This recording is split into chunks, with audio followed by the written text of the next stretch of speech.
Hello friends, welcome back to Ever Study Classes. Continuing a series of 100 topics, आज के इस particular lecture के अंदर हम लॉजिकल रीजनिंग के 5 ऐसे इंपॉर्टेंट टॉपिक्स पढ़ेंगे जो एग्जाम में आते ही आते हैं। ये ऐसे 5 टॉपिक्स है जो एग्जाम में रिपीटेडली क्या होते हैं, इन पर्टिकुलर टॉपिक्स पे क्वेश्चंस आते हैं। जो भी ये टॉपिक्स है उनको एक एक करके क्या करेंगे, समझते जाएंगे and make sure that you are making a note of this thing. Yes, so before moving forward, want to let you know about some of the courses which are available on our website. अगर आप UGC net 2021-22 के लिए prepare कर रहे हो तो आपके लिए काफी सारे यहाँ पर कोर्सेज अवेलेबल है। तो आप चाहो तो हमारे वेबसाइट या फिर हमारे ऐप में भी क्या कर सकते हो, आप जाके इन सभी कोर्सेज को चेकआउट कर सकते हो। देख लेते हैं कि आज हम कौन से 5 टॉपिक्स को यहाँ पर पढ़ेंगे। सबसे पहला टॉपिक आता है आपका स्क्वायर ऑफ अपोजिशन का, जहां पे आप कॉन्ट्ररी, सब कॉन्ट्ररी, सब अल्ट्रेशन एंड कॉन्ट्राडिक्टरी को समझोगे। ये चारों ही टॉपिक्स ऐसे हैं जहां से काफी सारे क्वेश्चंस एग्जाम में हमें देखने को मिलते हैं। किस तरीके के क्वेश्चंस आते हैं वो भी हम डिस्कस करेंगे और किस तरीके से आप इजीली उसको सॉल्व कर पाओगे उसे भी हम आगे डिस्कस करेंगे। Then comes the topic of syllogisms. आप सबको पता है कि सिलोजिज्म्स में यूजुअली क्या होता है, आपके पास दो प्रीमाइसेस होती है and then you have got few of the conclusions over there. आपको वहां पे ये चेकआउट करना होता है कि कौन सा कंक्लूजन वहां पे सही है एंड कौन सा कंक्लूजन वहां पे फॉलो नहीं हो रहा है। इस तरीके के क्वेश्चंस को सॉल्व करने के लिए आपके पास कुछ रूल्स है। आई टोल्ड यू अर्लियर ऑल्सो कि सिलोजिज्म्स को सॉल्व करने के लिए काफी सारे डिफरेंट टाइप्स होते हैं। आप चाहो तो 150 रूल के थ्रू सॉल्व कर सकते हो, आप चाहो तो वेन डायग्राम के थ्रू भी सॉल्व कर सकते हो, या फिर आप इन रूल्स को अप्लाई करके भी सॉल्व कर सकते हो। आई फाइंड द रूल्स वाला मेथड जो है वो बहुत ही ज्यादा आसान है, क्योंकि अगर आप एक बार उसको समझ लेते हो तो आपके एग्जाम में जो आंसर्स होंगे वो कभी भी गलत नहीं होंगे। Clear? Yes ma'am. And then comes the topic of middle, major and minor term. Western philosophy के अंदर भी आपको middle, major and minor term देखने को मिलते हैं। And in similar manner logical reasoning के अंदर जब आप अनुमानों को पढ़ते हो तभी भी आपको ये तीनों ही टर्म्स वहां पे देखने को मिलते हैं। दोनों के बीच में कोई भी कनेक्शन नहीं होता है, पर क्या होता है, क्योंकि ये तीनों टर्म्स सेम है तो हम क्या करेंगे, दोनों ही फिलोसफीज के अंदर या फिर दोनों ही लॉजिक के अंदर किस तरीके से middle, major and minor term होता है उसको चेकआउट कर लेंगे। वेस्टर्न लॉजिक के अंदर आप मूथ्स एंड फिगर्स के अंदर क्या होता है इस पर्टिकुलर टॉपिक को पढ़ते हो, और वही इंडियन लॉजिक में आप, जैसे मैंने कहा, हम अनुमान में इस पर्टिकुलर टॉपिक को पढ़ते हैं। यस, एग्जाम में अगेन रिपीटेडली इसके ऊपर क्वेश्चंस आते हैं। Then moving on to the next topic, which will be inductive and deductive reasoning. One of the most important topics I would say. Definitely एक particular question आपको इस particular topic से देखने को मिलता है। इंडक्टिव एंड डिडक्टिव रीजनिंग के अंदर फर्दर यहाँ पे टाइप्स होते हैं कि भाई वैलिड एंड इनवैलिड होता है, अगेन इसमें साउंड अनसाउंड होता है, ये सारी चीजें होती है। जो भी चीजें इसके अंदर होती है या फिर इनकी जो थ्योरी होती है, कैरेक्टरिस्टिक्स जो होते हैं, उनको आपको अच्छे से समझने होता है। Clear? And then finally comes the topic of Indian logic. Indian logic being the one of the new topics, ये बहुत ही ज्यादा इंपॉर्टेंट हो जाता है क्योंकि न्यू टॉपिक से क्वेश्चंस आना बहुत ही ज्यादा आम बात होती है। इंडियन लॉजिक के अंदर आज हम सिर्फ एक ही पर्टिकुलर प्रमाण को देखेंगे, विच विल बी अनुमाना। आप सभी जानते हो कि इंडियन लॉजिक में क्या होता है, हमारे पास 6 डिफरेंट प्रमाणस होते हैं। हम 6 के 6 प्रमाणस डिस्कस ना करके आज यहाँ पे अनुमान में स्पेसिफिकली हेतु क्या होता है एंड हेत्वाभाषा क्या होते हैं, इन दोनों ही चीजों को क्या करेंगे, यहाँ पे अच्छे से कवर करेंगे। क्लियर?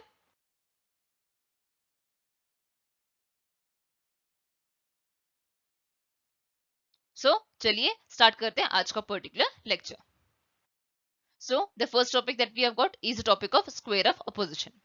स्क्वायर ऑफ अपोजिशन में जो चारों टर्म्स आते हैं उन सभी के जो रूल्स होते हैं उसको अच्छे से समझेंगे, क्या सारे इसके अंदर पेयर्स बनते हैं और किस तरीके के क्वेश्चंस एग्जाम में आते हैं उनको एक एक करके अच्छे से समझते जाएंगे। Yes, yes ma'am. The first one that we have got is contradictory and the rule says they both cannot be true together and they both cannot be false as well. अब भाई इसके अंदर पेयर्स क्या बनते हैं, the pairs are opposites, that is A and O and E and I. इसका मतलब क्या है कि भाई अगर ए हमारा यहाँ पर ट्रू है तो ओ क्या हो जाएगा, यहाँ पे फॉल्स हो जाएगा। And in the similar manner अगर ओ ट्रू दिया जाता है तो ए क्या हो जाएगा, यहाँ पर फॉल्स हो जाएगा। Same rules applies for your second pair as well, that is अगर ई यहाँ पे ट्रू है तो आई क्या हो जाएगा, यहाँ पे फॉल्स हो जाएगा। दैट इज दोनों एक साथ क्या होंगे, ट्रू नहीं होंगे। अगर एक ट्रू है तो दूसरा क्या होगा, कंपलसरी यहाँ पर फॉल्स होगा ही होगा, यहाँ पे कोई डाउटफुल वाली बात नहीं है।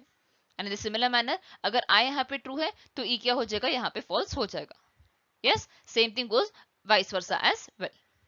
क्लियर? Yes ma'am. एंड इसके अलावा आपको हर एक चीज की क्वांटिटी एंड क्वालिटी क्या है वो भी आपको ध्यान पे देना है। आई होप सबको पता है किस तरीके से आप क्वांटिटी एंड क्वालिटी यहाँ पे चेकआउट करते हैं। यस। सो अगर हम देखें ए की क्वांटिटी क्या है, यहाँ पे वो यूनिवर्सल है, और ओ क्या है, यहाँ पर पर्टिकुलर है। तो क्या दोनों चीजें की क्वांटिटी सेम है? बिल्कुल नहीं। So the quantity is differing over there, and in a similar manner their quality is also different. One is positive and the other one is negative, and same thing applies for your second pair E and I as well. Yes, ये क्या है, हमारा universal negative है, और ये क्या है, हमारा पर्टिकुलर पॉजिटिव है। तो जब भी आपका क्वांटिटी एंड क्वालिटी दोनों ही यहाँ पर डिफरेंट होते हैं तो वो आ जाता है आपका कॉन्ट्राडिक्टरी के अंदर। Clear? Yes ma'am. Then moving on to the next one which is your contrary. अब कॉन्ट्ररी किसके बीच में अप्लाई होता है? It has only one pair which is A and E, that is it exist between your universals. और यहाँ पे rule क्या है? The rule says they both cannot be true together but can be false. They both cannot be true together का मतलब क्या है कि अगर एक ट्रू है तो दूसरा क्या होगा, यहाँ पर कंपल्सरीली यहाँ पर फॉल्स होना ही होना है। पर अगर एक फॉल्स है तो दूसरे के बारे में मैं यहाँ पर कुछ बता नहीं सकती हूँ, that is it becomes doubtful over here. कहने का मतलब यहाँ पे ये है कि आप यहाँ पर ट्रूथनेस के बारे में बोल सकते हो कि भाई दे both can not be true together, but जब हम लोग बोलते हैं कि कैन बी फॉल्स तो हम लोग यहाँ पे क्या कर रहे हैं, प्रोबेबिलिटी बोल रहे हैं। तो इसी के कारण अगर एक पर्टिकुलर चीज यहाँ पे फॉल्स है दोनों के बीच में, चाहे वो ए हो या ई हो, दोनों में से अगर एक कोई भी फॉल्स है तो दूसरा क्या होगा, यहाँ पर डाउटफुल होगा। Clear? Yes ma'am. And if you see the quantity and quality over here, it is उनकी जो क्वांटिटी है वो क्या है, यहाँ पे सिमिलर है। That is as I told you कि ये यूनिवर्सल्स के बीच में एग्जिस्ट करती है, एंड इसके कारण इनका क्वांटिटी सेम हो जाता है, एंड इनकी क्वालिटी क्या हो जाएगी, यहाँ पर अलग अलग हो जाती है, because one is positive and the other one is negative over here. Clear with this thing? Yes ma'am. Now let's move to the next one which is subcontrary. Subcontrary में क्या होता है? It is completely opposite of your contrary. ये exist करता है between your universals, that is contrary. पर हमारा जो सब कॉन्ट्ररी होता है वो एग्जिस्ट करता है between your particulars, and the single pair over here is I and O, that is your some statement and your some not statement. दोनों ही क्या है, यहाँ पर पर्टिकुलर स्टेटमेंट्स है, और एक पॉजिटिव है एंड दूसरा नेगेटिव है, एंड इसके कारण अगेन इनकी जो क्वांटिटी होती है वो सेम होती है एंड इनकी क्वालिटी डिफरेंट होती है। Yes ma'am. And what is the rule over here? The rule is they both cannot be false together but can be true। जो हमने कॉन्ट्ररी में पढ़ा उसका कंप्लीट अपोजिट, दैट इज अगर मुझे आई के बारे में पता है कि ये फॉल्स है तो ओ क्या होगा, कंपल्सरीली यहाँ पर ट्रू होगा।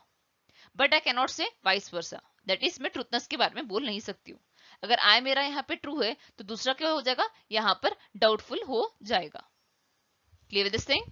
सो what does the rule say? It says they both cannot be false together and they can be true। can be या फिर मे बी जब वर्ड आ जाता है again it is probability. Clear with this thing? So repeating it again, अगर मेरा ओ statement यहाँ पे true है तो आई क्या हो जाएगा, यहाँ पर डाउटफुल हो जाएगा, क्योंकि दे मे बी ट्रू टुगेदर, हो भी सकता है नहीं भी हो सकता है। एंड अगर ये फॉल्स होता तो ये कंपल्सरीली क्या हो जाता, यहाँ पे ट्रू होता, क्योंकि दोनों एक साथ फॉल्स नहीं हो सकते। अगर ये फॉल्स है तो ये भी फॉल्स नहीं हो सकता। Clear? Yes ma'am. Then is sub alteration, जहां पर हमारे पास दो पेयर्स बनते हैं, and the two pairs that we have got are A and I and E and O. अगर आप इन दोनों को ध्यान से देखो तो हमारे जो तो पेयर्स बन रहे हैं वो कुछ इस तरीके से बन रहे हैं कि भाई एक जो पेयर बन रहा है वो दोनों क्या है, पॉजिटिव है, एंड दूसरा पेयर जो बन रहा है वो दोनों ही क्या है, यहाँ पर नेगेटिव है। That is the quality that we have got is same, but इनकी जो क्वांटिटी है वो क्या है, कंप्लीटली अलग है। दैट इज अगर एक यूनिवर्सल है तो दूसरा क्या है, यहाँ पर पर्टिकुलर है। And the rule that we have got is truth downward and false upward. Truth downward का मतलब क्या है कि जब आप ऊपर से नीचे आ रहे हो तो क्या हो जाएगा, आप ट्रुथनेस के बारे में बोल सकते हो, बट आप फॉल्सिटी के बारे में नहीं बोल सकते हो। दैट इज अगर मैं बोलूं कि ए स्टेटमेंट यहाँ पे ट्रू है तो मेरा आई भी क्या हो जाएगा, यहाँ पे ट्रू होगा ही होगा। And in similar manner if E is true then O will also be true over here. But मैं उल्टा नहीं बोल सकती हूँ, दैट इज अगर ए फॉल्स है तो आई भी फॉल्स होगा, ये मैं नहीं बता सकती हूँ, क्योंकि मैं जब ऊपर से नीचे आ रही हूँ दैट इज ट्रुथ डाउनवर्ड है तो क्या हो जाएगा, मैं सिर्फ ट्रुथनेस के बारे में बताऊंगी। Yes? Yes ma'am. In the similar manner जब मैं नीचे से ऊपर जा रही हूँ that is when I am moving upward I can only and only tell about the falsity, that is अगर मेरा I यहाँ पर फॉल्स है तो मेरा A भी क्या होगा, यहाँ पर फॉल्स होगा ही होगा. In the similar manner, if O is false, then E will also be false. Yes, that is जब मैं नीचे से ऊपर जाऊंगी तो falsity के बारे में बता पाऊंगी, बट जब मैं ऊपर से नीचे आऊंगी तो मैं ट्रूथनेस के बारे में ही बता पाऊंगी. इसका उल्टा अगर हम लोग करना चाहेंगे तो वो क्या हो जाएगा, दूसरा वाला यहाँ पे डाउटफुल हो जाएगा. That is, if I say A is false, then definitely my I will be doubtful over here. क्योंकि जब मैं ऊपर से नीचे आ रही हूं तो मैं सिर्फ ट्रूथनेस के बारे में बता सकती हूँ, फॉल्सिटी के बारे में नहीं. दूसरा वाला क्या हो जाएगा, यहाँ पर डाउटफुल हो जाएगा. Clear with this thing? And the same rule applies vice versa and for other cases as well. जैसे कि अगर O के बारे में बोलूं कि वो ट्रू है तो मेरा ऊपर वाला क्या हो जाएगा, यहाँ पर डाउटफुल हो जाएगा, दैट इज E. क्योंकि अगर सम नॉट यहाँ पे ट्रू है तो नो वाली स्टेटमेंट क्या हो जाएगी, यहाँ पर डाउटफुल होगी, क्योंकि मैं नीचे से ऊपर जा रही हूँ, और नीचे से ऊपर जब हम लोग जानते जाते हैं तो मैं सिर्फ फॉल्सिटी के बारे में बता सकती हूँ, not about the truthness. Clear with this thing? So these were the 4 important things that we have to understand and we have to learn. क्योंकि इनमें से जो होते हैं 3 से 4 डिफरेंट टाइप के क्वेश्चंस आप इजीली बना सकते हो. सो क्या सर ये क्वेश्चंस होते हैं, देख लेते हैं. देखो, सबसे पहले टाइप का क्वेश्चन कुछ इस तरीके से हो सकता है कि आपको एक पर्टिकुलर टाइप ऑफ स्टेटमेंट दिया जाए और उस स्टेटमेंट से आगे आपको पूछा जाए कि इस पर्टिकुलर स्टेटमेंट का यहाँ पर कॉन्ट्राडिक्टरी स्टेटमेंट कौन सा है. जैसे कि इस पर्टिकुलर क्वेश्चन में क्या है, by which of the following propositions the proposition wise men are hardly afraid of death is contradicted to. इस पर्टिकुलर स्टेटमेंट का कॉन्ट्राडिक्टेड स्टेटमेंट कौन सा है, आपको वो बताना है. अब भाई जब भी आपको पता होना चाहिए कि अगर वर्ड हार्डली आता है तो ये किस टाइप का स्टेटमेंट है, it is some not statement. And some not का यहाँ पर कॉन्ट्राडिक्टेड स्टेटमेंट कौन सा होता है, it is it's opposite which is A. Yes, so देख लो ऑप्शंस में ऑल कहाँ पे अवेलेबल है. Yes, it's in the option number B.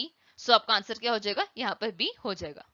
तो पहले टाइप के क्वेश्चन में क्या होगा, आपको एक स्टेटमेंट दिया जाएगा और कोई भी एक रूल का यहाँ पर क्वेश्चन पूछा जा सकता है. हो सकता है इसका आपको सब कॉन्ट्ररी पूछा जाए, सब अल्टरेशन पूछा जाए, या कोई और चीज पूछी जाए. Clear? Yes ma'am. Then the second type of question that comes up is, आपको एक पर्टिकुलर स्टेटमेंट दी जाती है, जैसे कि यहाँ पे दिया गया है ऑल थीव्स आर पुअर. ये पर्टिकुलर स्टेटमेंट या तो ट्रू है या तो फॉल्स है, कुछ इस तरीके से दिया जाता है. So based on this particular thing that has been given, आपको बताना है कि नीचे दिए हुए कौन से स्टेटमेंट्स यहाँ पे ट्रू है या फिर फॉल्स है. Yes, yes ma'am. देख लो, all thieves are poor. If this particular statement is false, then which of the following statement will certainly be true. तो ये क्वेश्चन किस तरीके से सॉल्व किया जाता है, आपको अपना स्क्वायर ऑफ अपोजिशन बनाना होता है, दैट इज AEIO. जो भी स्टेटमेंट क्वेश्चन में दिए जाए उसको मार्क कर लो और वो क्या है आपको लिखना है. जैसे इस पर्टिकुलर स्टेटमेंट में ए क्या है, यहाँ पे फॉल्स है, तो इससे रिलेटेड सारे रूल्स यहाँ पे अप्लाई कर लो. जैसे ए का अपोजिट क्या होता है, कॉन्ट्राडिक्टरी रूल होगा. अगर ये फॉल्स है तो ये डेफिनेटली क्या होगा, यहाँ पे ट्रू होगा. इन द सिमिलर मैनर अगर मैं इसे स्ट्रेट जाऊं तो मेरा कॉन्ट्ररी का रूल अप्लाई होगा, that is they both can not be true together but can be false. अगर कैन बी फॉल्स है, ये फॉल्स है, तो ये भी फॉल्स हो भी सकता है, नहीं भी हो सकता है, तो again it becomes doubtful. And when I move downwards तो क्या हो जाएगा, यहाँ पर सब अल्टरेशन का रूल अप्लाई होगा. अगर ए फॉल्स है तो आई क्या हो जाएगा, again it will be doubtful, because when we are coming downwards I can only tell about the truthness and not about the falsity. तो यहाँ पे कौन सा स्टेटमेंट यहाँ पे ट्रू है, सिर्फ हमारा ओ का statement that is some not statement यहाँ पर ट्रू है. And therefore the answer over here is again the B option, some thieves are not poor. इसी तरीके से हो सकता है कि 2 या 3 स्टेटमेंट्स ट्रू हो तो आपको फर्दर क्या दिए जाएंगे, इस तरीके से आपको ऑप्शंस दिए जाते हैं.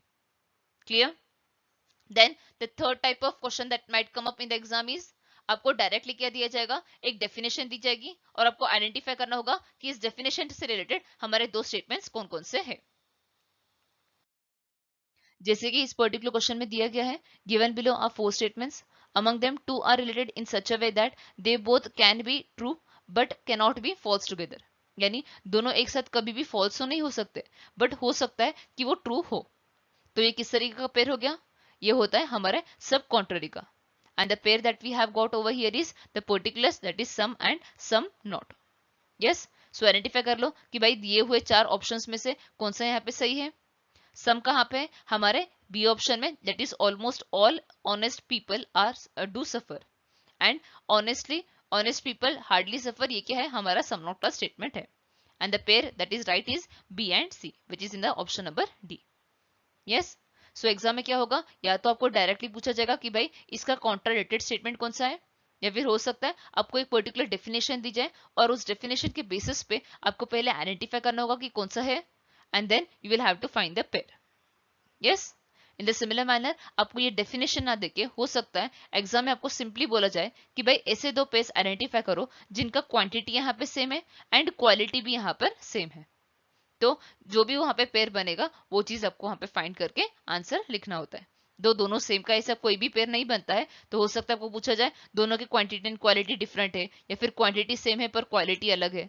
तो इस तरीके के पेयर्स क्या होने होते हैं, आपको डेफिनेशन आइडेंटिफाई करना है एंड उसके बाद क्या करना है, आपको पेयर आइडेंटिफाई करना होता है। क्लियर? एंड मेनी टाइम्स आपको दो ऐसे एग्जाम्पल्स दिए जाएंगे, जैसे all thieves are poor and then second option में दिया जाएगा some thieves are poor. So all और सम का कौन सा पेयर बनता है वो भी आपको पूछा जा सकता है। जैसे all and some comes under your subalternation, so option में आपको सबल्ट्रेशन, कॉन्ट्राडिक्टरी, सब कॉन्ट्ररी और कॉन्ट्राडिक्टरी करके दिया जाए, तो उनमें से आपको बस सबल्ट्रेशन को वहां पर टिक करना होता है। So there are different types of questions that might come up from this particular topic. So make sure करो कि आप इस टॉपिक को बिल्कुल भी स्किप ना करो। Clear with this thing? Yes, ma'am. Now the next topic that we have got is syllogisms. जैसे कि मैंने कहा कि syllogisms में क्या होता है, हमारे पास दो premises दी जाती है एंड इनके बेसिस पे हमारे पास काफी सारे कंक्लूजन्स होते हैं। सो किस तरीके से हम लोग आइडेंटिफाई करते हैं कि भाई ये पर्टिकुलर कंक्लूजन यहाँ पे ट्रू है या फॉल्स है। इसके लिए हमारे पास दो मेजर रूल्स होते हैं, एक होता है हमारा इमीडिएट का रूल और दूसरा होता है हमारा मीडिएट का rule. So what does immediate and mediate means? Immediate rules तब अप्लाई होते हैं जब आपका कंक्लूजन सिंगल स्टेटमेंट में से आता है। जैसे कि for example if I say all A are B and आपका कंक्लूजन कुछ इस तरीके से है सम बी आर ए, तो जो भी आपका सब्जेक्ट एंड प्रेडिकेट है वो क्या हो रहा है, आपको सिंगल स्टेटमेंट से मिल रहा है। हो सकता है आपका जो सेकंड स्टेटमेंट है वो कुछ इस तरीके से हो सम बी आर सी, कुछ इस तरीके से हो, पर जो मेरा कंक्लूजन है वो क्या हो रहा है, उसका सब्जेक्ट एंड प्रेडिकेट दोनों ही यहाँ पर एक ही स्टेटमेंट से मुझे मिल रहे हैं। So whenever such kind of example occurs then we apply the rules of immediate over here. पर वही अगर हमारा कंक्लूजन कुछ इस तरीके से है कि भाई सम ए आर सी, तो जो मेरा सब्जेक्ट एंड प्रेडिकेट है दोनों क्या है, दो अलग अलग स्टेटमेंट्स के अंदर है। तो इस सिचुएशन के अंदर क्या करना होता है, मुझे यहाँ पर दोनों का मर्जर करना होता है। तो जब भी आप मर्जर्स करते हो आप क्या करते हो, यहाँ पर मीडिएट के रूल्स अप्लाई करते हो। Clear? I hope mediate and immediate के बीच में आपको यहाँ पर डिफरेंस समझ में आ चुका है। सो एक करके दोनों के रूल्स को यहाँ पे समझते जाते हैं। फर्स्ट, इमीडिएट के अंदर क्या होता है, जब हमारे पास सिंगल स्टेटमेंट से ही आंसर मिल जाता है तब हम पहला सबसे रूल देखते हैं कि भाई क्या वो पर्टिकुलर स्टेटमेंट यहाँ पर पॉजिटिव है या नेगेटिव है। अगर आपका स्टेटमेंट पॉजिटिव है तो याद रखो आपका कंक्लूजन भी यहाँ पर पॉजिटिव ही होना चाहिए, और वही अगर आपका यहाँ पर स्टेटमेंट नेगेटिव है तो आपका कंक्लूजन भी क्या होगा, वहां पर डेफिनेटली नेगेटिव होगा ही होगा। Yes, yes ma'am. Then further जब हम इसके रूल्स अप्लाई करते हैं हम इसको फर्दर बाइफरकेट करते हैं as implication and as conversion. Yes, so implication में बेसिकली क्या होता है कि जब हम लोग वहां पर एक ही स्टेटमेंट से आंसर लेके आते हैं या कंक्लूजन आते हैं तो उनका सब्जेक्ट एंड प्रेडिकेट यहाँ पर चेंज हुआ या नहीं हुआ है वो चीज हम लोग चेकआउट करते हैं। जैसे अगर मैं कहूं all A are B, yes, and मैं कंक्लूजन में लिखूं सम ए आर बी, तो क्या मैंने यहाँ पे सब्जेक्ट एंड प्रेडिकेट की जगह चेंज की है? नहीं मैम। तो जब भी आप सब्जेक्ट एंड प्रेडिकेट की जगह को चेंज नहीं करते हो तब आपका ए स्टेटमेंट आप सम में लिख सकते हो एंड ई के स्टेटमेंट को आप ओ में लिख सकते हो। That is all statement can be written in the format of some and no statement can be written in the format of some not. इसके अलावा अगर आप ऑल को ऑल में लिखोगे या नो को नो में लिखोगे तो वो सही नहीं होता because you are just repeating the statement. Yes ma'am. And वही अगर मैं सम से यहाँ पे कोई भी चीज लेने जाऊंगी, जैसे कि अगर मेरा कंक्लूजन मेरा प्रीमाइसिस अगर इस तरीके से है सम ए आर बी, तो इसका जो कंक्लूजन होना चाहिए सब्जेक्ट एंड प्रेडिकेट को चेंज ना करके वो कुछ भी नहीं होगा, क्योंकि आप सम से ऑल पे नहीं आ सकते हो बिकॉज यहाँ पर डिस्ट्रीब्यूशन चेंज हो जाता है एंड इसके कारण वो इनवैलिड होता है। तो याद रखो कि जब आप सब्जेक्ट एंड प्रेडिकेट को चेंज नहीं करते हो, ऑल को आप सम में लिखोगे और ई को आप ओ में लिखोगे। इसके अलावा आई को आप किसी और में भी कंक्लूड नहीं कर सकते हो और ओ को भी आप किसी और में भी कंक्लूड नहीं कर सकते हो। Clear with this thing? Yes ma'am. और वही जब हम कन्वर्जन पे आते हैं, कन्वर्जन में क्या होता है, आपके सब्जेक्ट एंड प्रेडिकेट की जगह क्या होती है, यहाँ पर चेंज होती है। जैसे कि एग्जांपल में ऑल ए आर बी है तो इसको जब मैं कन्वर्ट कर लूंगी तो मेरा सब्जेक्ट एंड प्रेडिकेट की जगह क्या हो रही है, यहाँ पर चेंज हो रही है। दैट इज यहाँ पे हो सकता है सम दिया जाए, सम BRA इस तरीके से आपको दिया जाए। तो सब्जेक्ट प्रेडिकेट की जगह चेंज हो जाए तो आप क्या करोगे, यहाँ पर कन्वर्जन के रूल्स अप्लाई करोगे। तो कन्वर्जन के रूल्स क्या क्या है कि भाई ऑल की स्टेटमेंट को आप यहाँ पर सिर्फ और सिर्फ सम में कन्वर्ट कर सकते हो। And in similar manner no can be converted in the format of no itself and I can be written in the format of I itself. Yes, all को आप सम में लिखोगे, नो को नो में लिखोगे एंड सम को सम में लिखोगे। जैसे अगर मैं बोलूं no A R B can be written in the format of no BRA, आप यहाँ पर सम नोट नहीं लिख सकते हो या कोई और यहाँ पर नहीं लिख सकते हो। क्लियर? यस। सो इन रूल्स को अगर आप अच्छे से याद रखोगे तो एग्जाम में जब भी क्वेश्चन आएगा आप उसको इजीली सॉल्व कर पाओगे। Now further moving on to the next one, that is your mediate rules. वहां पे हमने क्या देखा, एक ही स्टेटमेंट से मुझे आंसर मिल रहा था। अब मुझे जब दो स्टेटमेंट्स को यहाँ पर मर्ज करने की बारी आती है तब मैं यहाँ पर मीडिएट के रूल्स अप्लाई करती हूँ। और सबसे पहला रूल जो मुझे देखना होता है वो ये देखना होता है कि जो मेरा कंक्लूजन है वो पॉजिटिव है कि नेगेटिव है, और जो दो प्रीमाइसेस से मुझे मिल रहा है वो क्या है। अगर मेरे दोनों प्रीमाइसेस यहाँ पे पॉजिटिव है तो मेरा कंक्लूजन भी क्या होना चाहिए, पॉजिटिव होना चाहिए। That is positive positive, I will have to get the answer as positive. And अगर पहली प्रीमाइस यहाँ पे पॉजिटिव है एंड दूसरी यहाँ पर नेगेटिव है तो कंक्लूजन भी क्या होना चाहिए, यहाँ पर नेगेटिव होना चाहिए। एंड इन सिमिलर मैनर अगर पहला वाला नेगेटिव है एंड दूसरा वाला पॉजिटिव है तभी भी मेरा आंसर क्या आएगा, यहाँ पर नेगेटिव ही आएगा। Clear with this thing? Yes ma'am. But यहाँ पर एक रूल अच्छे से याद रखो कि भाई नेगेटिव एंड नेगेटिव का कोई भी कंक्लूजन यहाँ पर नहीं बनता है। दैट इज अगर आपका पहला स्टेटमेंट नो है एंड सेकंड वाला सम नॉट है, या फिर पहला नो है एंड दूसरा वाला भी नो है, या वाइस वर्सा, कुछ भी इस तरीके का दो नेगेटिव स्टेटमेंट्स अगर आ जाते हैं तो उनका मर्जर कभी भी नहीं होता है। Clear with this thing? So जो आप मैथमेटिकल रूल्स अप्लाई करते हो वही चीज आपको यहाँ पर देखनी है। That is positive positive positive, positive negative negative, negative positive will also B negative, and negative negative उतना यहाँ पे क्या हो जाता है, पॉजिटिव के बजाय यहाँ पर नो कंक्लूजन हो जाता है। Clear with the first rule? Yes ma'am. Then we move on to the next step, जहाँ पे हम अपने प्रीमाइसेस को चेक करते हैं कि हमारी फर्स्ट एंड सेकंड प्रीमाइस क्या है एंड उसके बेसिस पे हमारा कंक्लूजन क्या होना चाहिए। यहाँ पे बेसिकली आपके 6 पॉसिबल आउटकम्स यहाँ पे बन के आते हैं, जहाँ पे पहले के दो के अंदर क्या होता है, आपकी पहली स्टेटमेंट ऑल होनी चाहिए। अगर आपकी पहली एंड सेकंड स्टेटमेंट दोनों ही ऑल है तो आपका कंक्लूजन भी क्या होगा, यहाँ पे ऑल होगा। इन द सिमिलर मैनर अगर आपकी पहली स्टेटमेंट ऑल है एंड सेकंड स्टेटमेंट नो है, positive negative use negative, and यहाँ पे ऑल प्लस नो का रिजल्ट क्या आएगा, आपको नो ही मिलेगा। Clear with this thing? Yes ma'am. Then the next two outcomes are, जहाँ पे आपका ई स्टेटमेंट पहले होना चाहिए। दैट इज अगर आपका नो पहले है एंड सेकेंड स्टेटमेंट ऑल है तो आपका रिजल्ट क्या आना चाहिए, यहाँ पे ओ रिवर्स आना चाहिए। दैट इज सम नॉट तो होना चाहिए प्लस रिवर्स होना चाहिए, मतलब सब्जेक्ट एंड प्रेडिकेट को अपनी जगह यहाँ पर चेंज करनी चाहिए। And then in the similar manner आपका नेक्स्ट रूल है जहाँ पे नो आपस से पहले है एंड सेकेंड स्टेटमेंट आपकी सम है, so no plus some will give the result of O reverse. Clear with this thing? Then the next two rules are where your sum statement is first. So sum plus all will be all, sum plus all will be what, I, and sum plus e will be o. Yes, आपकी पहली statement सम है and second statement all है तो आपका result क्या आएगा, यहाँ पे सम आएगा, एंड सम और नो हो जाए तो आपका रिजल्ट क्या आएगा, यहाँ पर सम नॉट होगा। Clear with this thing? Yes ma'am. एक सिंपल सा एग्जांपल लेती हूँ, जैसे कि अगर मैं कहूँ all A are B and then second statement हमारे पास है नो बी आर सी, कुछ इस तरीके की अगर मेरे पास स्टेटमेंट है तो याद रखो जब भी आप यहाँ पे सिलोजिज्म सॉल्व करते हो तो एक और चीज आपको ध्यान देनी होती है कि आपका मिडिल टर्म जो है वो कुछ इस तरीके से यहाँ पर कैंसिल हो रहा है। यस, सो अगर आपका मिडिल टर्म कुछ इस तरीके से कैंसिल हो रहा है तो आप क्या करोगे, अपने नेक्स्ट स्टेप पे बढ़ोगे, दैट इज अपने कंक्लूजन को देखोगे। अगर इन दोनों का मर्जर मुझे करना है that is all plus no, तो मेरा रिजल्ट क्या होना चाहिए, यहाँ पर नो होना चाहिए। यस, सो मेरा कंक्लूजन यहाँ पे क्या होगा, no A are C. Yes, yes ma'am. पर इसी चीज को अगर मैं कुछ इस तरीके से लिखूं that is no C are A, या फिर मैं कुछ इस तरीके से लिखूं सम ए आर नॉट सी, कुछ इस तरीके से अगर मैं लिखूं तो क्या ये चीज यहाँ पर सही है? हाँ मैम, ये भी चीज यहाँ पे सही है। I explain this in a simple manner. देखिए आपका एक्चुअल में कंक्लूजन क्या होना चाहिए, नो ए आर सी, कुछ इस तरीके से होना चाहिए। बट हम ये भी जानते हैं कि no A are C is same as no C are A. Yes, क्योंकि आप सब्जेक्ट प्रेडिकेट को चेंज करते हो तो क्या होगा, नो ए आर सी या नो सी आर ए, दोनों चीजें सेम है। And in similar manner this is also similar to some A are not C, that is no statement को इमीडिएट के रूल्स अप्लाई करके हम क्या करते हैं, यहाँ पर सम नॉट की स्टेटमेंट में लिख सकते हैं।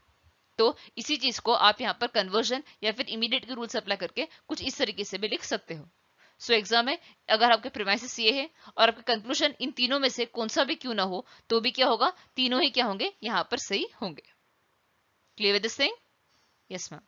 इसी तरीके से आपको कोई भी रूल्स जब आप अप्लाई करते हो तो आपका कंक्लूजन क्या आता है, उस समय पे अपने रूल्स को अच्छे से ध्यान से देखिए। Clear with this thing? Now मैंने आपको एक बात कही कि नाउ जैसे कि मैंने कहा कि जो हमारा मिडिल टर्म है वो क्या होना चाहिए, कुछ इस तरीके से यहाँ पर कैंसिल होना चाहिए। That is it should be on the top right corner to the bottom left corner. पहले स्टेटमेंट में प्रेडिकेट होना चाहिए एंड सेकेंड स्टेटमेंट में सब्जेक्ट होना चाहिए। पर अगर वो कुछ इस तरीके से यहाँ पे कैंसिल नहीं हो रहा है तो वो क्या है, यहाँ पर स्टैंडर्ड फॉर्मेट में नहीं है। सो सिलोजिज्म्स में अगर वो स्टैंडर्ड फॉर्मेट में नहीं है तो उसे क्या करना पड़ेगा, आपको सही में लेके आना पड़ेगा। That is first you have to check the alignment.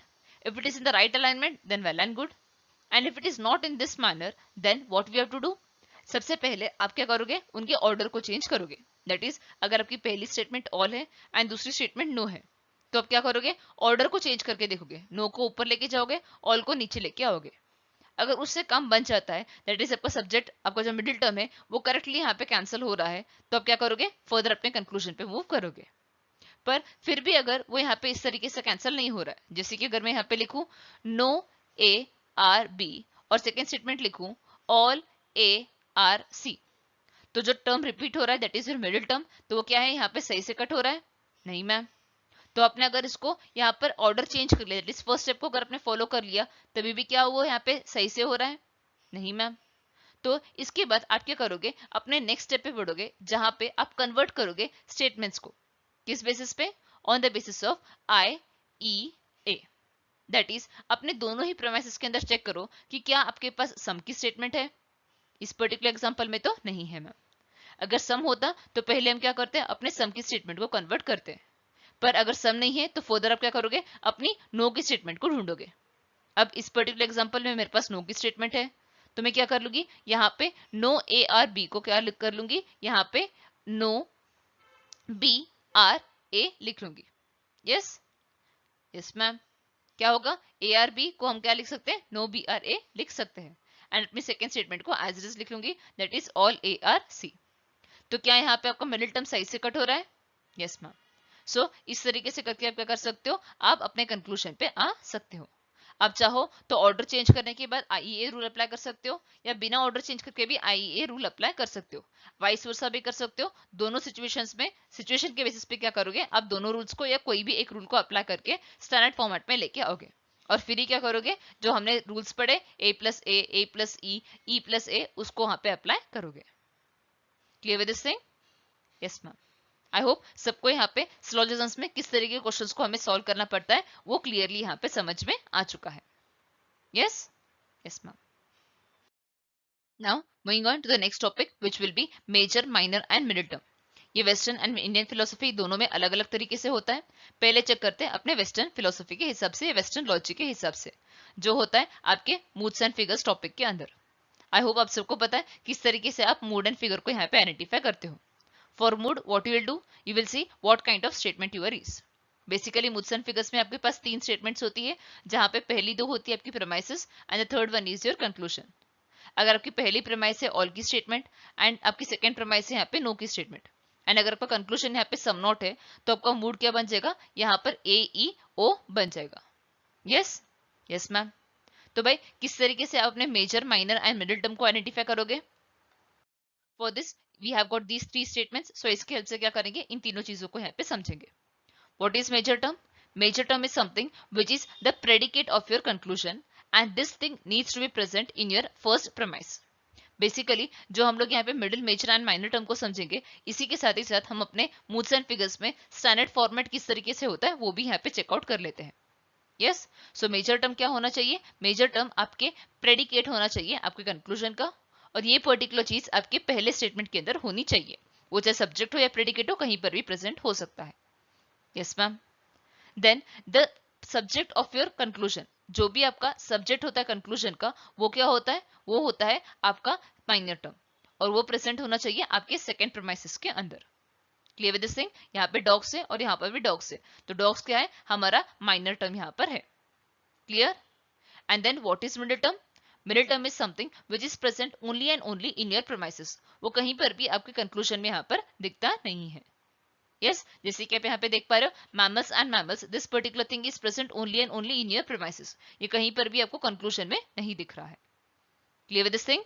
So what is major term? Major term is a predicate of your conclusion, and this thing needs to be present in your first premise. Minor term is a subject of your conclusion, and this thing needs to be in your second premises. Yes, and the middle term is present only and only in premises. ये कहीं पर भी आपके conclusion में दिखाई नहीं देता है, और ये क्या होता है, आपका common term होता है।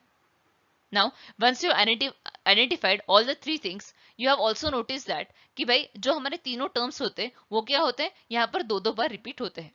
जो हमारे पास तीन स्टेटमेंट्स होती है, दो प्रेमाइस और एक कंक्लूजन, हर एक टर्म क्या हो रहा है, दो दो बार यहाँ पर रिपीट हो रहा है। एक बार आपके प्रेमाइसिस के अंदर और एक बार आपके कंक्लूजन के अंदर, that is your major and minor term. और मिडिल टर्म सिर्फ और सिर्फ क्या होता है, आपके प्रेमाइसिस के अंदर ही प्रेजेंट होता है। Clear with this thing? Yes ma'am. Now, once we know what is a premises and what is a conclusion and किस तरीके से हम अपने major, middle and minor term को आइडेंटिफाई कर लेते हैं, एक बार देख लेते हैं कि मूड्स एंड फिगर में फिगर भी किस तरीके से यहाँ पे आइडेंटिफाई किया जाता है। नाउ, जो मैंने यहाँ पे मिडिल टर्म के बारे में बात की कि भाई सिर्फ और सिर्फ आपके प्रेमाइसिस के अंदर प्रेजेंट होते हैं, सो इसी मिडिल टर्म के हेल्प से क्या करते हैं, हम अपने फिगर को भी यहाँ पे आइडेंटिफाई करते हैं। अगर आपका मिडिल टर्म यहाँ पे कुछ इस तरीके से यहाँ पे कैंसिल हो रहा है, that is it is in the subject of the first premise and it is predicate of the second premise, then वो क्या हो जाएगा, आपका फिगर 1 होगा। उसी तरीके से फिगर 2 में क्या होता है, दोनों ही प्रेमाइसिस के अंदर वो क्या होता है, यहाँ पे प्रेडिकेट होता है। फिगर 3 के लिए वो दोनों ही प्रेमाइसिस में सब्जेक्ट होता है, और फिगर 4 में फिगर 1 का अपोजिट होता है, दैट इज वो प्रेडिकेट होता है फर्स्ट प्रेमाइस में और सब्जेक्ट होता है सेकंड प्रेमाइस में। तो वो क्या हो जाएगा, आपका फोर्थ फिगर बन जाता है। तो इस तरीके से क्या हो जाता है, आप अपने जो भी आपका मूड एंड फिगर होता है वो आप इजीली यहाँ पर आइडेंटिफाई कर सकते हो। सो मेक श्योर करो कि आप इस पर्टिकुलर चीज को बिल्कुल भी यहाँ पर भूलोगे नहीं। Clear with this thing? Yes ma'am.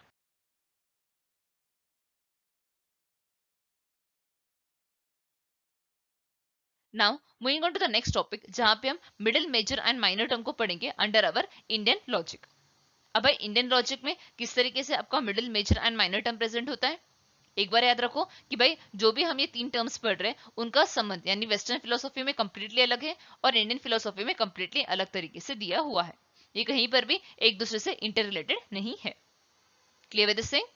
Yes ma'am. Indian logic के अंदर हम इन तीन टर्म्स को पढ़ते हैं अंडर द टॉपिक ऑफ अनुमाना। अनुमाना में आप बेसिकली एक पर्टिकुलर एग्जांपल देखते हो जहां पे हम लोग ये चेकआउट करते हैं about the fire on the hill. अनुमाना का मतलब क्या होता है, anumana is something where we infer something. Yes, हम अपने से कुछ चीजें मैंने देखी हुई है, उसके बेसिस पे क्या हो रहा है, मैं एक पर्टिकुलर कंक्लूजन पे आ रही हूँ। तो यहाँ पे आपका जो हेतु होता है वो बहुत ही ज्यादा इंपॉर्टेंट रोल प्ले करता है, और ये क्या होता है, आपका मिडिल टर्म भी होता है। यस, सो बेसिकली जब हम major, minor and middle term पढ़ते हैं, इस पर्टिकुलर एग्जांपल के थ्रू हमारे पास तीन मेजर टर्म्स आते हैं, हिल, फायर एंड स्मोक। आप कहीं पे जा रहे थे और हिल के ऊपर आपने क्या देखा, स्मोक को देखा। यस, सो आप किस तरीके से बोल रहे हो कि भाई वो जो स्मोक है, वहां जहां पर वो स्मोक है वो यहाँ पर फायर भी होगा। This is because of the few of the examples that you had experienced earlier. हो सकता है कि कुछ साल पहले या फिर अपने रेगुलर बेसिस में आपने क्या देखा है, किचन में जब भी आपकी मम्मी गैस चला रही थी तो क्या हो रहा था, आपको स्मोक देखने को मिल रहा था। इन अ सिमिलर मैनर बैकयार्ड में जब भी आप ड्राइड लीव्स को जला रहे थे तभी भी क्या हो रहा था, आपको वहां पर स्मोक देखने को मिल रहा था। Yes ma'am. सो इन दो एग्जांपल्स के बेसिस पे क्या हो रहा है, आप एक कंक्लूजन पे आ रहे हो कि भाई जहां पर भी स्मोक होगा वहां पर फायर होगा ही होगा। सो इस बेसिस पे क्या हो रहा है, आप इस कंक्लूजन पे आ रहे हो कि उस हिल के ऊपर जो मैं स्मोक देख पा रहा हूं वो क्या है, वो इस वजह से क्योंकि वहां पर कहीं ना कहीं आग लगी हुई है। यस, सो इन तीनों ही के बेसिस पे हम क्या करते हैं, इनको डिवाइड करते हैं as major, minor and middle term. अब आप यहाँ पे क्या आइडेंटिफाई करना चाह रहे हो, आप आइडेंटिफाई करना चाह रहे हो कि वहां पर फायर है, तो वो क्या हो जाएगा, आपका मेजर टर्म होगा, जिसको हम यहाँ पे क्या बोलते हैं, व्यापका बोलते हैं या फिर साध्या, यानी जो चीज आप यहाँ पे प्रूव करना चाहते हो। और जिस चीज के ऊपर आपका साध्या प्रेजेंट होता है, यानी हिल के ऊपर क्या है, आपका फायर है, तो हिल क्या हो गया, आपका माइनर टर्म बन गया।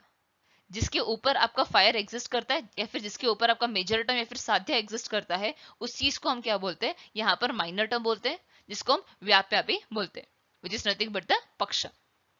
Yes, yes ma'am. And finally इन दोनों को जोड़ने वाला क्या है, यहाँ पर स्मोक है। यानी हम बोल रहे हैं वहां पे फायर है, और फायर किसके ऊपर है, हिल के ऊपर है। और ये मैं किसकी वजह से बोल रही हूँ, it is because of the smoke that I am seeing. So ये स्मोक क्या हो गया, ये मेरा मिडिल टर्म यहाँ पर बन गया। यानी मैं क्या रीजन बोल रही हूँ, उस रीजन को हम क्या बोलते हैं, यहाँ पे मिडिल टर्म बोलते हैं, which is also called as linga और hetu. Clear with this thing? So a quick recap, what is major term? Major term is your व्यापका, which is nothing but the साध्या, जो चीज मैं प्रूव करना चाहती हूँ। What is minor term? Minor term is something जिसके ऊपर आपका major term present होता है, which is nothing but the hill, जिसे हम पक्ष या फिर व्याप्या कहते हैं। एंड दोनों को जोड़ने वाला क्या है, स्मोक है। यानी जिस रीजन से मैं बोल रहा हूँ कि हाँ भाई यहाँ पर हिल के ऊपर फायर होगा, वो रीजन क्या है, मेरा मिडिल टर्म है, which is nothing but the smoke, which is also called as hetu और लिंगा, और nothing but the reason. Yes, yes ma'am. अब भाई इसके साथ ही साथ आपको ये भी ध्यान देना है कि इन तीनों के बीच में जो रिलेशनशिप होता है उनको हम क्या कहते हैं। जैसे कि अगर मैं कहूं आपके मिडिल एंड आपके मेजर टर्म के बीच में, यानी लिंगा और आपके व्यापका के बीच में जो रिलेशनशिप होता है, या सही साध्या और हेतु के बीच में जो रिलेशन होता है, उसको हम क्या कहते हैं, व्याप्ति कहते हैं। एंड वही आपके मिडिल एंड माइनर टर्म के बीच में, यानी स्मोक एंड आपके हिल के बीच में जो रिलेशनशिप होता है, उसको हम कहते हैं पक्ष dharmata. Yes, and the relation between your paksha and your sadhya, that is vyapya and vyapaka, is nothing but what it is called as pramasa. So इन तीनों टर्मिनोलॉजीज को भी क्या करना है, आपको अच्छे से यहाँ पर याद रखना है। Clear with this thing?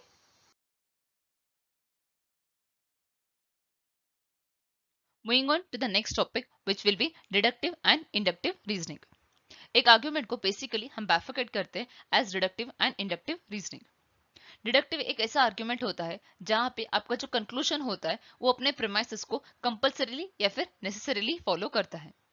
But वही इंडक्टिव रीजनिंग एक ऐसा रीजनिंग होता है जहां पे आपका जो कंक्लूजन होता है वो अपने प्रेमाइसेस को यहाँ पर प्रोबेबली फॉलो करता है। यानी यहाँ पर 100% श्योरिटी नहीं होती है कि आपका जो कंक्लूजन है वो यहाँ पर सही हो या नहीं। एंड इसीलिए इंडक्टिव को फर्दर हम बैफिकेट करते हैं एज स्ट्रॉन्ग एंड वीक। यानी हम लोग यहाँ पर सिर्फ और सिर्फ स्ट्रेंथ चेकआउट करते हैं। बट वही डिडक्टिव रीजनिंग के अंदर हम लोग क्योंकि 100% श्योर होते हैं, तो इसलिए हम लोग यहाँ पे क्या करते हैं, वैलिडिटी चेकआउट करते हैं। सो एक major differentiation between deductive and inductive क्या है, यहाँ पर आपका कंक्लूजन अपने प्रीमाइस को कंपल्सरी फॉलो करता है, और इसलिए हम लोग यहाँ पर वैलिडिटी चेकआउट करते हैं। पर यहाँ पे क्योंकि प्रोबेबिलिटी वाली सिचुएशन आ जाती है, तो हम क्या करते हैं, यहाँ पर वैलिडिटी चेक ना करके यहाँ पर अपने आर्ग्यूमेंट का स्ट्रेंथ कितना है, whether it is too strong और whether it is too weak और whether it is in between something, we have to check over there. Yes, further again इनको हम लोग साउंड अनसाउंड या फिर कोजेंट अनकोजेंट में भी डिवाइड करते हैं। क्लियर? Yes ma'am. सो आपको यहाँ पर मेनली समझना क्या है कि आपका डिडक्टिव आर्ग्यूमेंट की कैरेक्टरिस्टिक्स एंड इंडक्टिव आर्ग्यूमेंट की कैरेक्टरिस्टिक्स क्या है, वो सारी चीजें आपको समझनी है। यस, सो डिडक्टिव आर्ग्यूमेंट क्या है? डिडक्टिव आर्ग्यूमेंट एक ऐसा आर्ग्यूमेंट है जहां पे हम जनरल से क्या करते हैं, स्पेसिफिक पे मूव करते हैं। जैसे कि आपके पास क्या है, यहाँ पर एक रूल पड़ा हुआ है। अगर मैं इसको सिंपल सा एग्जांपल देती हूँ अबाउट साइंस। साइंस में क्या होता है या फिर मैथ्स में क्या होता है, आपके पास जनरल रूल्स होते हैं। जैसे कि अगर मैं कहूं अबाउट द पाइथागोरस थ्योरम, आपके पास पाइथागोरस का थ्योरम है कि भाई जो आपका यहाँ पे ट्रायंगल बनता है, वहां पे आपका जो हाइपोथेसिस होता है, it's square is equal to the sum of the square of the other two sides. Yes, ये क्या है, आपके पास एक थ्योरी या फिर एक थ्योरम है। पर क्या इस थ्योरम को पढ़ने से आपको समझ में आ गया कि ये क्या है? नहीं मैम। तो क्या है, ये एक अननोन थिंग है जो आपको पता नहीं है। पर जैसे जैसे आप इस चीज को समझते हो, अलग अलग एग्जांपल्स को आप सॉल्व करते जाते हो, तो आप इस चीज को समझ लेते हो कि हाँ भाई पाइथागोरस थ्योरम जो हमें बताना चाह रहा है वो कुछ इस तरीके से है। तो क्या हो गया, मेरे पास एक जनरल रूल है, थ्योरम है, उससे मैंने क्या किया, कुछ एग्जांपल्स को सॉल्व किया, तो क्या हो गया, मैं एक स्पेसिफिक चीजों पे जा रही हूँ। यस, सो मैंने क्या किया, एक अननोन चीज से नोन चीज पे आ गई। Clear with this thing? So deductive argument is something which moves from general rule to specific, that is from unknown to known. पहले क्या था, ये पर्टिकुलर चीज मेरे लिए बहुत ही ज्यादा कॉम्प्लिकेटेड थी, that is it was complex. पर जैसे जैसे मैंने एग्जांपल्स को सॉल्व कर लिया, तो क्या हो गया, ये चीज मेरे लिए सिंपल हो गई। Clear with this thing? So it moves from general to specific. पर वही जो हमारा इंडक्टिव आर्ग्यूमेंट होता है वो इसका कंप्लीटली अपोजिट होता है। यहाँ पर हम पर्टिकुलर से क्या करते हैं, जनरल पे मूव करते हैं। यानी हमारे पास पहले कुछ एग्जांपल्स होते हैं, जैसे कि सबसे best example for this thing is the bulb that was invented. जब बल्ब इन्वेंट हुआ था तब क्या वो यहाँ पर पहले ट्राई में इन्वेंट हो चुका था? नो। एडिसन ने जब बल्ब को इन्वेंट किया था उसने बहुत सारे ट्रायल्स किए थे। सभी ट्रायल से उसे जो भी यहाँ पर कंक्लूजन्स मिल रहे थे, जो भी उसको इन्फॉर्मेशन मिल रही थी, उसे उसने क्या किया, यहाँ पर गैदर करता गया और फिर क्या किया, फाइनली एक पर्टिकुलर प्रोडक्ट को यहाँ पर, सक्सेसफुल प्रोडक्ट को यहाँ पर मैन्युफैक्चर कर लिया। यस, तो यहाँ पे क्या हो गया, आप यहाँ पर कुछ स्पेसिफिक चीजों पे देख रहे हो, पर्टिकुलर चीजों को यहाँ पे ऑब्जर्व कर रहे हो। इन ऑब्जर्वेशन से क्या हो रहा है, आप क्या कर रहे हो, एक स्पेसिफिक कंक्लूजन पे या फिर एक जनरल थ्योरी पे आ रहे हो। तो अभी क्या है, हम सबको पता है कि भाई थ्योरी क्या है, यानी बल्ब किस तरीके से जलता है, उसके अंदर टंगस्टन किस तरीके से होते हैं, ये सभी चीजें क्या है हमको पता है। तो यहाँ पे क्या होता है इंडक्टिव आर्गुमेंट में, यहाँ पे हम पर्टिकुलर चीजों से जनरल चीज पे आते हैं, और यहाँ पे नो चीज, यानी पहले में थोड़ी थोड़ी चीजें पता होती है, फिर इससे क्या होता है एक कॉम्प्लेक्स चीज पे हम लोग बढ़ते हैं। Clear with this thing? जो आपका इंडक्टिव आर्गुमेंट होता है, it is based on observations. यहाँ पे हम ऑब्जर्वेशंस देख देख के क्या करते हैं, हम एक कंक्लूजन पे आते हैं। बट जो डिडक्टिव रीजनिंग होता है वहां पे फैक्ट्स बेस होता है, यानी जो चीज ऑलरेडी इन्वेंट हुई हुई है या फिर जो चीज ऑलरेडी हम एक पर्टिकुलर बंदे ने अच्छे से लिखी हुई है, उन फैक्ट्स या फिर जनरल प्रिंसिपल के बेसिस पे क्या करते हैं, हम कुछ चीजों को यहाँ पर समझने की कोशिश करते हैं। Yes, yes ma'am.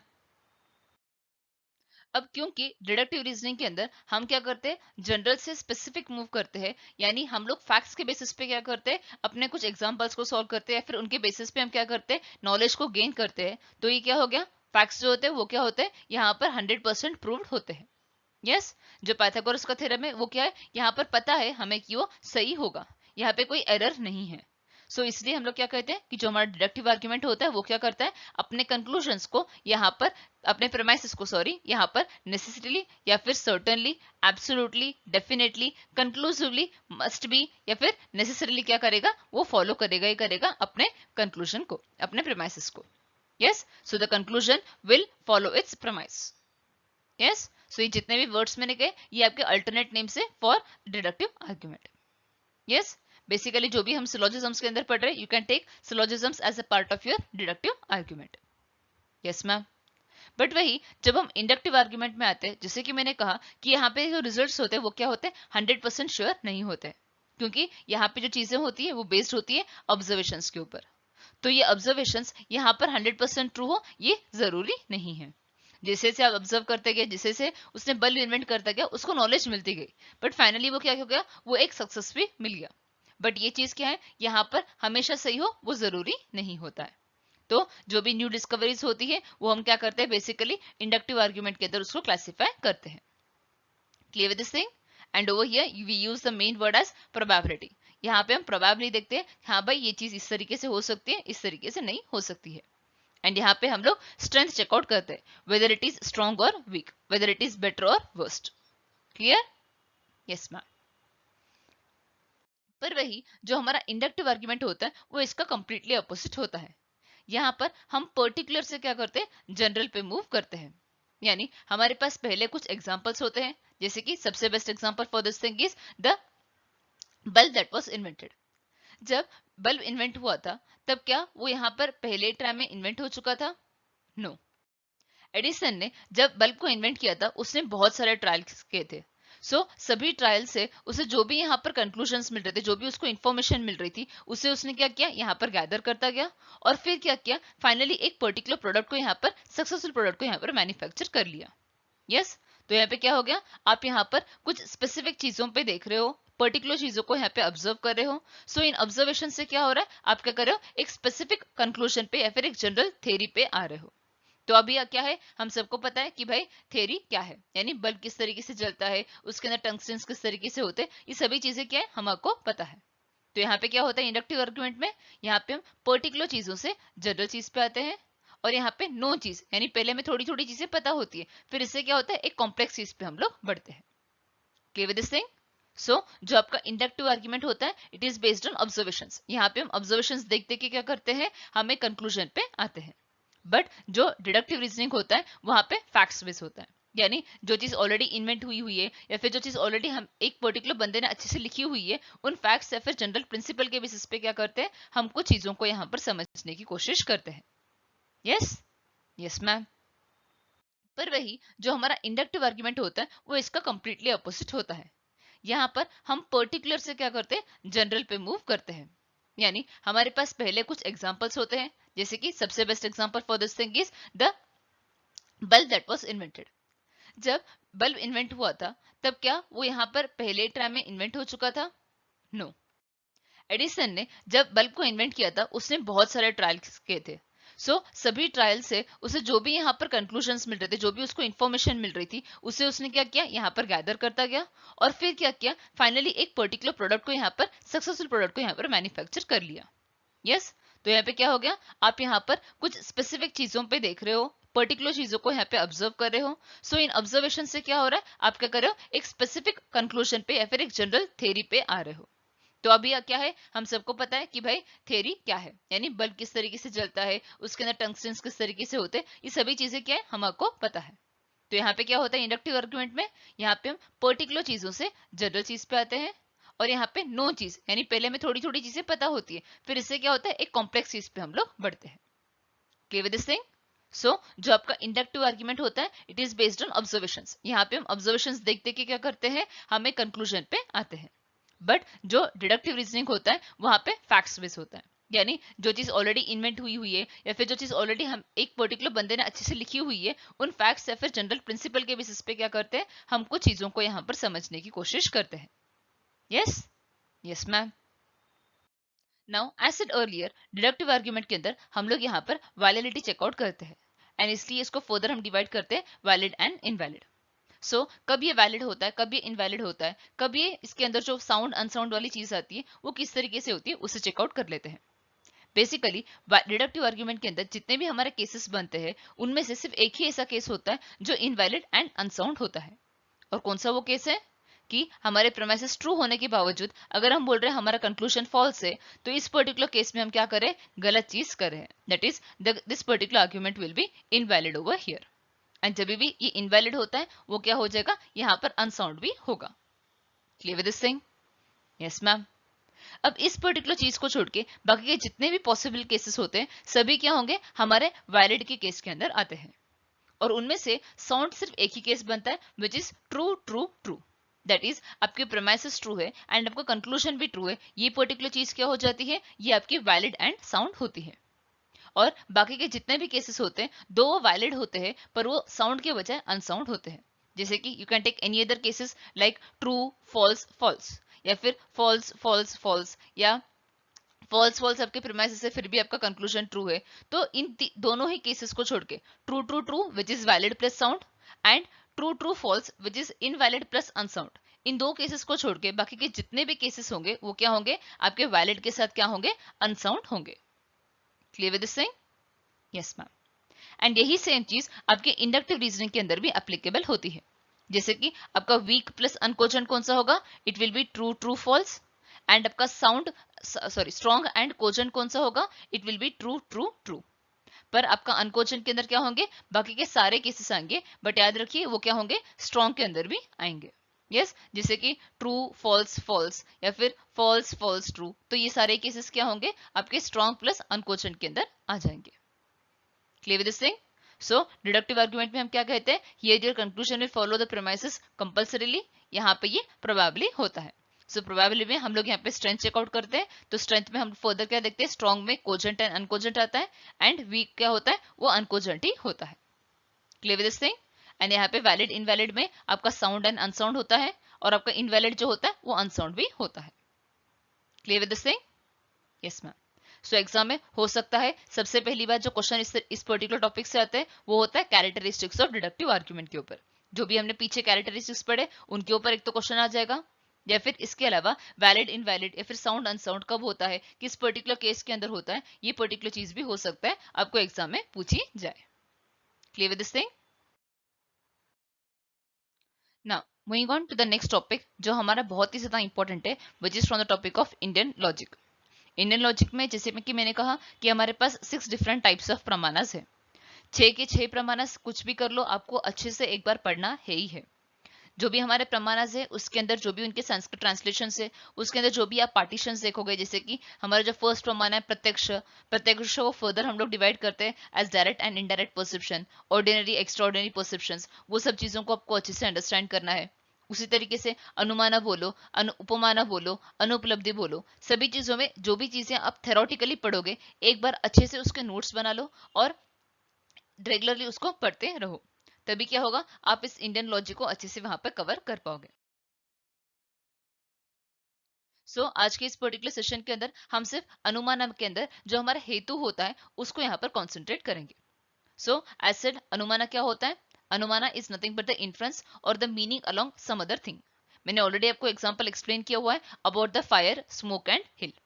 यस, इसी फायर, स्मोक एंड हिल को लेते हुए हम क्या करेंगे, अनुमाना के अंदर जो हमारे पास 5 स्टेजेस आते हैं उसको यहाँ पर अच्छे से समझेंगे। किस तरीके से हमारा ये स्टेज या फिर किस तरीके से प्रोसेस स्टार्ट होता है। पहली बात क्या होती है, हम कुछ चीज देखते हैं, यानी जो चीज मुझे प्रूव करनी होती है, उस प्रूव करने वाली बात को हम क्या कहते हैं, यहाँ पर प्रिपोजिशन कहते हैं, या फिर जो चीज मुझे प्रूव करनी है that is required to be proved, उसे हम कहते हैं एज प्रतिजना। और मुझे यहाँ पे प्रूव क्या करना था, it was there is fire on the hill. Yes ma'am. अब क्यों बोल रहे हो भाई कि वहां पे फायर होगा, because you saw some smoke over there and have to already told you कि स्मोक क्या होता है, हमारा रीजन होता है, which is nothing but the ground on the basis of which I am telling that there will be fire on the hill, so that is your hetu. Yes ma'am. तो आपने किस तरीके से बोला कि वहां पे स्मोक होगा, it is because of the examples that you had experienced earlier. तो इन एग्जाम्पल्स को, इलिस्ट्रेशंस को जो अपने किचन में, अपने बैकयार्ड में देखा था, वो क्या था, वो है आपका उदाहरण। And so you are saying that wherever there is smoke and और wherever there is fire there will be smoke. Yes ma'am. जब हमारे पहले के 3 स्टेप्स कंप्लीट हो जाते हैं तो मैं क्या करती हूँ, अपनी स्टेटमेंट को यहाँ पर अप्लाई करती हूँ, यानी जो मैंने यहाँ पे प्रिपोजिशन में सोचा था उस चीज को मैं क्या करूंगी, यहाँ पे रीअफर्मेशन करूंगी और उसको अप्लाई करूंगी, which is called as upanaya, that is there is smoke on the hill. And finally, I come to the conclusion that because there is smoke on the hill, definitely there will be fire on the hill. And that conclusion is called as what? It is called as nigamana. Clear with this thing? So the 5 stages under Anumana are what? It is Pratijana, then we have Hetu, then we have Udharana, then we have Upanaya, and then we have Nigamana. Pratijana is your thing that we have to prove, that is preposition. Hetu is your reason. Udharana are the examples. Upanaya is a reaffirmation or the application of the thing. And finally we come to the conclusion, which is called as Nigamana. Yes? Yes, ma'am. Now this particular Hetu plays a very important role. We need to understand the characteristics of हेतु। हेतु क्या है, हमारा reason है। तो reason के या फिर हेतु के जो 5 मेजर कैरेक्टरिस्टिक्स होते हैं उसको समझना बहुत ही ज्यादा इंपॉर्टेंट है। So what are these 5 characteristics? First thing is it should be present in the minor term, that is nothing but the paksha. हमारे एग्जाम्पल के हिसाब से पक्ष क्या था, हिल था, एंड हमारा हेतु क्या था, स्मोक था। तो हमारे माइनर टर्म के ऊपर क्या होना चाहिए, स्मोक प्रेजेंट होना चाहिए। This is called as word paksha dharmata. Yes, ma'am. And then it should be present in all the positive instances in which your major term is present. आपका major term क्या होता है, फायर होता है। जहां पर भी फायर लग सकती है वहां सभी इंस्टेंसेस में क्या होना चाहिए, स्मोक भी प्रेजेंट होना चाहिए। इसको हम कहते हैं सपक्ष सत्व। यस। जितने भी आपके पॉजिटिव इंस्टेंस थे, जैसे कि आपने किचन में स्मोक देखा था, फायर देखा था तो स्मोक था, वैसे बैकयार्ड में ड्राइड लीव्स जलाए तो भी क्या था, आपको स्मोक देखने को मिला था। उसी तरीके से जहां पर भी आप फायर जलाओगे वहां पे आपको स्मोक दिखना ही चाहिए। Clear with this thing? Yes ma'am.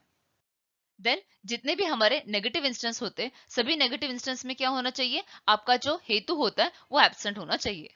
यानी जहां जहां आपका मेजर टर्म या फिर फायर नहीं हो सकता वहां वहां स्मोक भी नहीं हो सकता। द बेस्ट एग्जाम्पल इज कि क्या आप लेक में आग लगा सकते हो, नहीं। जब लेक में या फिर पानी में आग नहीं लग सकती है तो वहां पर स्मोक भी आप नहीं देख सकोगे। And this thing is called as what, vipaksha सत्व।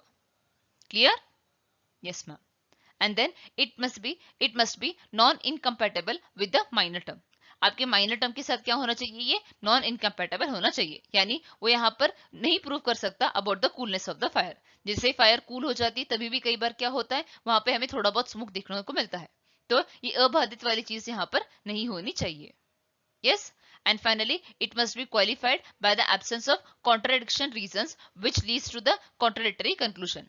यानी जितने भी हमारे बाकी सारी चीजें होती है वहां पे क्या होना चाहिए, कॉन्ट्राडिक्ट नहीं करना चाहिए। Clear with this thing?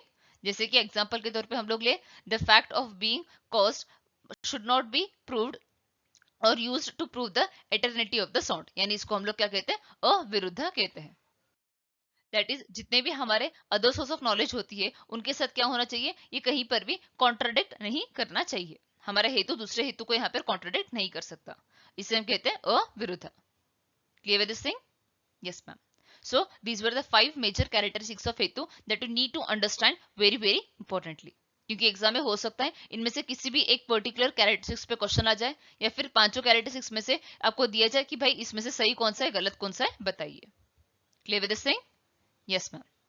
Now in पांचों कैरेक्टरिस्टिक्स में से अगर मैं किसी एक जन को भी अगर यहाँ पे वायलेट कर लेती हूँ तो उस चीज को हम लोग कहते हैं as fallacy. What is fallacy? Fallacy is nothing but the mistake in our argument. I hope आप सबको पता है कि वेस्टर्न लॉजिक के अंदर भी हम लोग फैलेसीज पढ़ते हैं, जैसे फैलेसी ऑफ रेलेवेंस जिसके अंदर हम लोग एड होमिनम देखते हैं, या फिर स्लिपरी स्लोप है, सर्कुलर आर्ग्यूमेंट है। इस तरीके से काफी सारे हमारे पास क्या है, फैलेसीज वेस्टर्न लॉजिक के अंदर भी है। सो वहां पे हम लोग क्या पढ़ रहे थे कि भाई आर्ग्यूमेंट में अगर हम लोग इंटेंशनली या अनइंटेंशनली कोई भी मिस्टेक करते हैं तो उसे हम फैलेसी कहते हैं।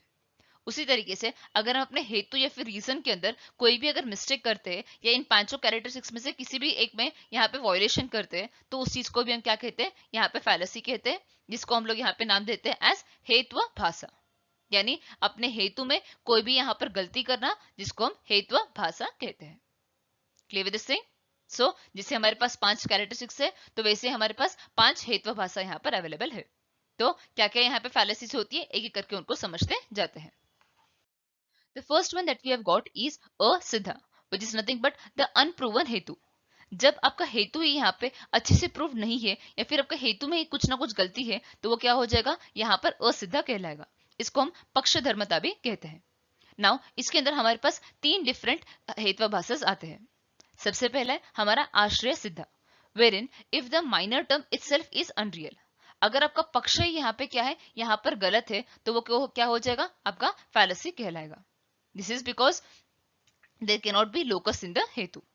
The best example is the sky lotus is fragrant because it is a lotus like any other lotus. जो स्काई लोटस है वो बहुत ज्यादा फ्रेग्रेंट है क्योंकि वो बाकी के लोटस की तरह मुझे दिख रहा है। उसकी फ्रेगनेंस अच्छी होगी या फिर उसका जो सुगंध है वो बहुत ही ज्यादा अच्छी होगी क्योंकि वो सिर्फ दिखने में लोटस की तरह है। ये मैं प्रूव यहाँ पर नहीं कर पा रही हूँ, तो जो मेरा माइनर टर्म है वही क्या है, यहाँ पर गलत है। Clear? Then we have got स्वरूप सिद्ध, wherein the हेतु cannot exist in पक्ष।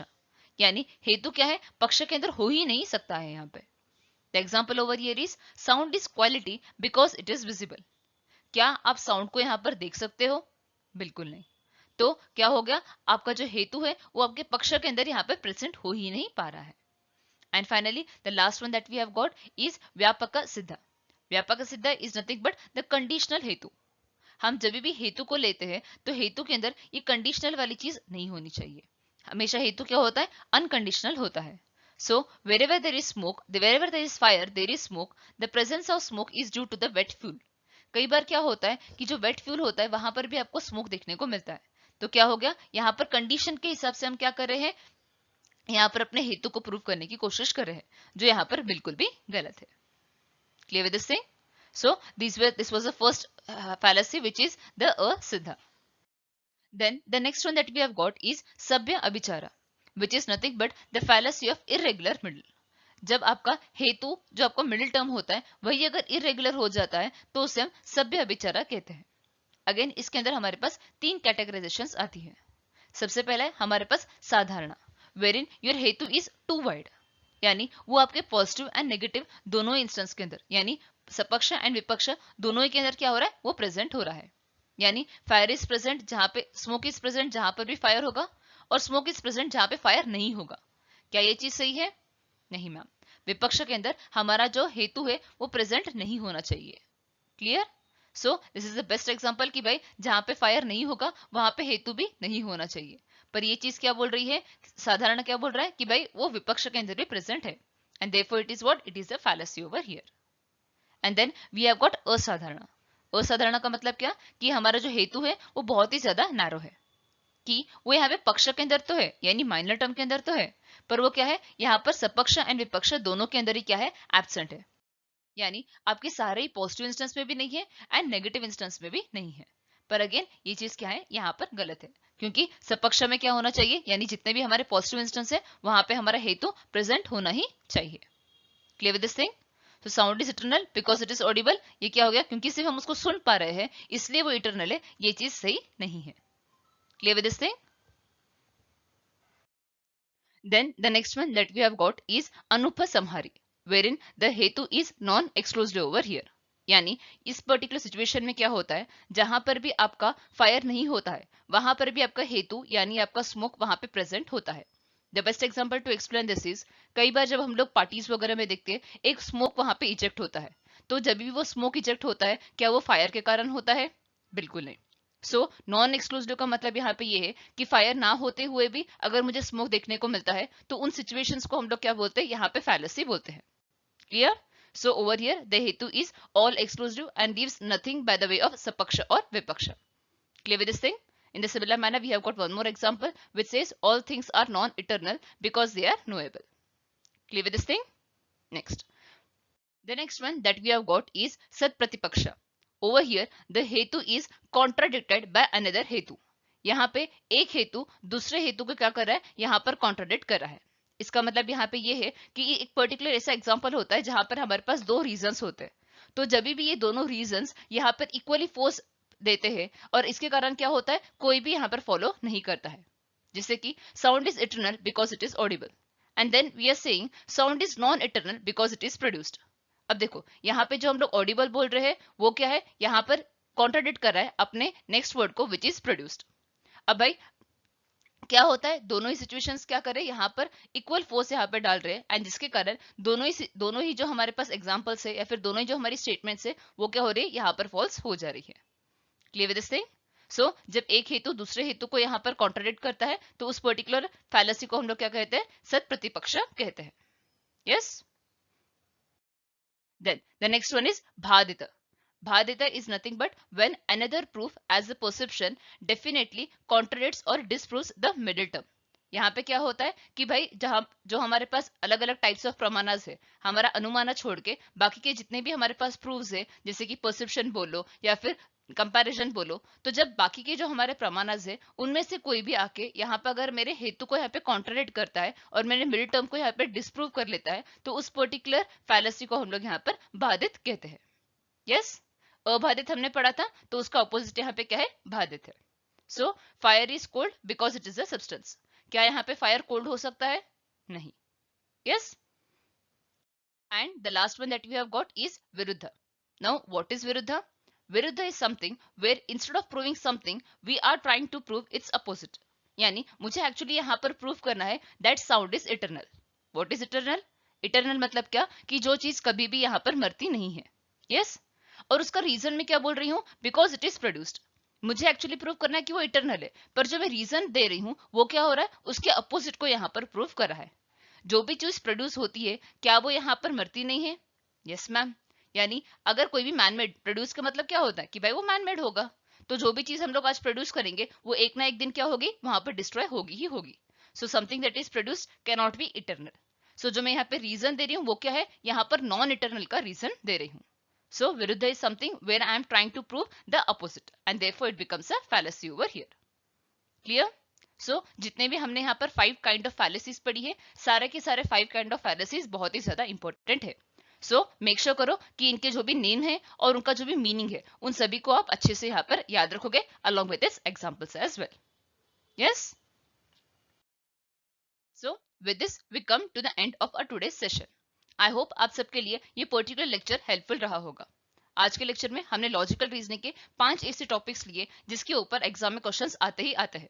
दो इन सब टॉपिक्स को छोड़ के बाकी कई सारे टॉपिक्स है जो बहुत ही ज्यादा इंपॉर्टेंट है। सो मेक श्योर करो कि आप उन टॉपिक्स को भी यहाँ पर टच कर लो।